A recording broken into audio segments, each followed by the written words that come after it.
The rep offers you the first plan on the list. You say that works.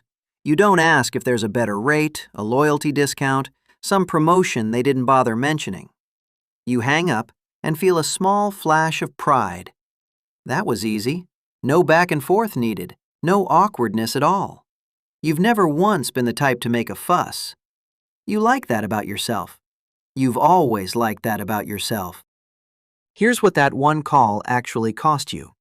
The gap between the first offer and the best offer, repeated across every phone call, every renewal, every negotiation you've ever walked away from a beat too early.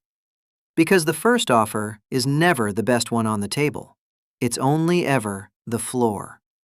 And people like you take the floor every single time, without ever once clocking that it's a floor at all.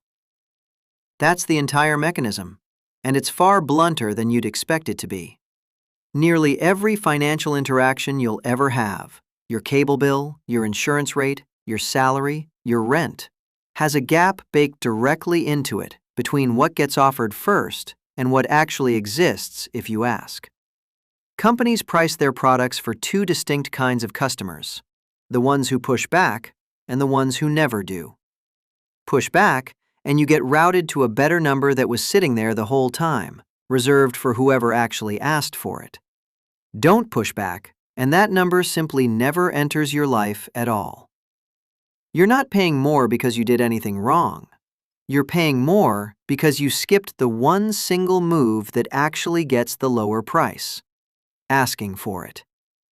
Run that gap across your cable bill, your car insurance, your last 3 salaries, every apartment lease you've ever signed without a single word of pushback, and the number stops looking small fast.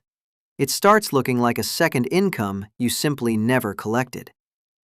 But here's where it actually starts getting interesting. Because this was never really about negotiation tactics or scripts or confidence levels.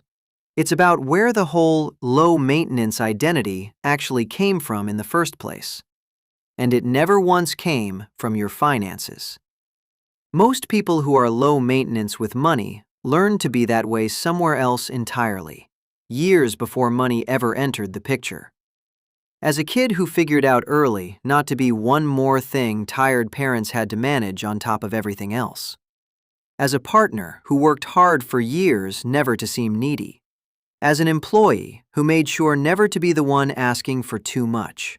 The one HR flagged as difficult and remembered for all the wrong reasons. Somewhere in there, not asking got rewarded, with approval, with being called so easy to have around, with being the person everyone liked keeping close because nothing was ever complicated with you.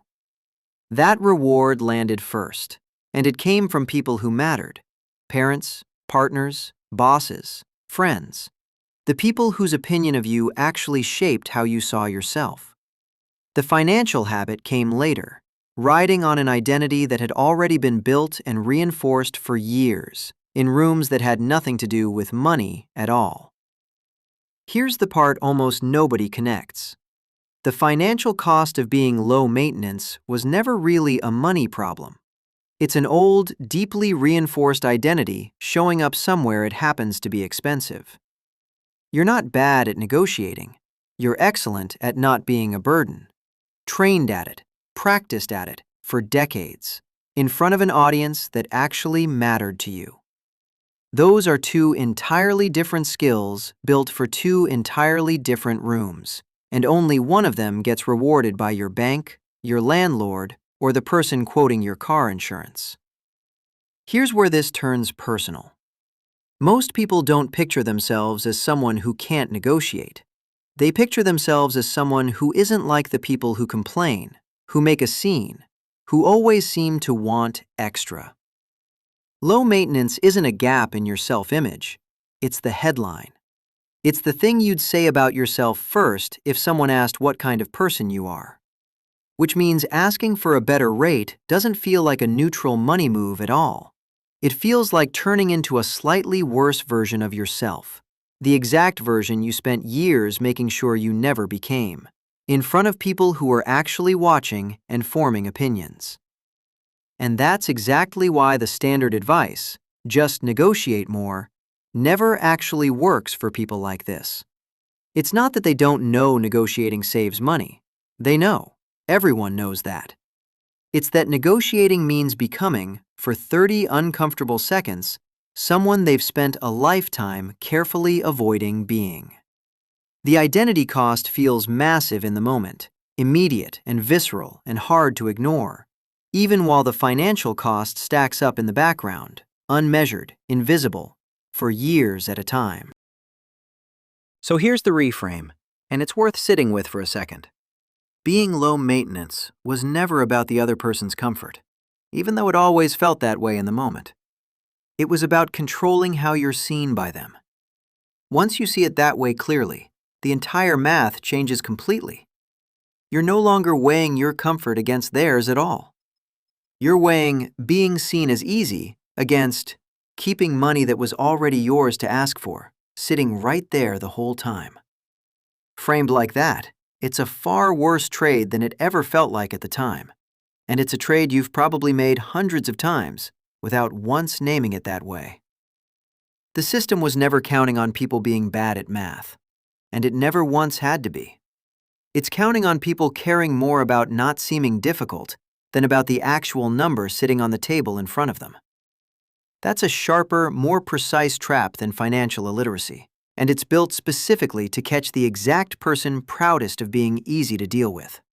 The person least likely to ever suspect they're the intended target of the whole arrangement, because being targeted has never once occurred to them. Here's what actually helps. None of it requires becoming someone else, and none of it involves faking a personality you don't have. First, split the identity from the transaction in your head before the interaction even starts. You can be an easy, low-drama person in your relationships and still ask a customer service rep one direct pricing question. Those are different categories of interaction entirely, and collapsing them into one is exactly what's been costing you for years. The version of you that asks, "Is there a better rate?" is not the version making scenes at dinner. They were never connected in the first place. Treating them as separate is the actual unlock, the one move that changes everything downstream of it. Second, use a script instead of your instincts, because your instincts were trained for decades to avoid this exact moment. One line, memorized ahead of time so you're not inventing it under pressure in the moment. Is this the best rate you can offer me? That's the whole script. Not confrontational in tone, not demanding anything unreasonable of anyone. One neutral sentence that shifts the entire interaction without asking you to become a stranger to yourself. Having the words ready removes the need to improvise something that feels risky in real time, which is exactly where most people freeze and let it go, every single time, without exception. Choosing silence because silence feels safer in the moment.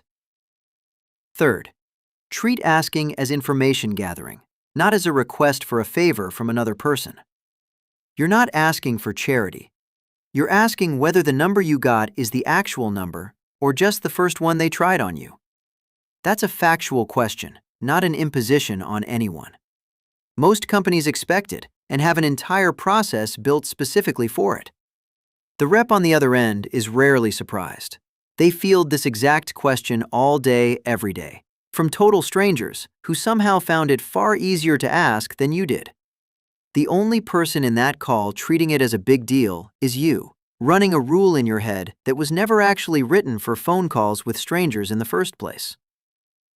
Here's what I want to leave you with. Somewhere along the way, you learned that not asking made you easier to love, easier to work with, easier to keep around. That might even be true in some rooms, with some people, in some specific seasons of your life. But your bank doesn't love you for being easy. Your insurance company doesn't think better of you for accepting the first quote they handed you.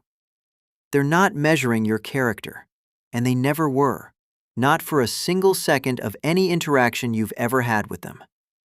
They're measuring one thing only: whether you'll ask. And every time you don't ask, the identity that served you everywhere else in your life costs you real money in the one place that was never watching your character to begin with. and was never going to start now. Being low maintenance was never a flaw. This video isn't asking you to become difficult or demanding or someone you don't recognize. But it was never free either, no matter how it felt at the time it happened. And the bill's been arriving in amounts small enough to miss, spread across enough years and enough separate interactions that you never got to see the real total added up in one place. Until right now. All of it stacked together for the first time in your entire life. What's a specific financial interaction where you took the first offer without asking for more, even once? And looking back on it honestly, do you think you'd have gotten more if you had simply asked? Tell me in the comments. And if this one actually landed for you, subscribe. This channel is for the identities that cost more than anyone ever realizes, in the exact rooms nobody thinks to check.